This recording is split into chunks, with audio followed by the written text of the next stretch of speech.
Hey guys, how's it going? This is Keith from Weld, and we're down here at Ace Adventure Resort getting ready to head out on group ride. Thursday night, 6 o'clock, down at Ace.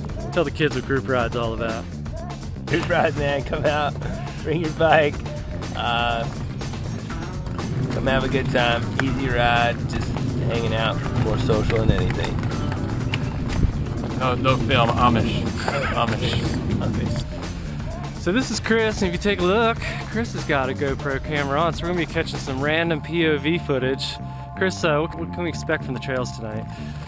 They're gonna be fast, and we're not gonna wreck.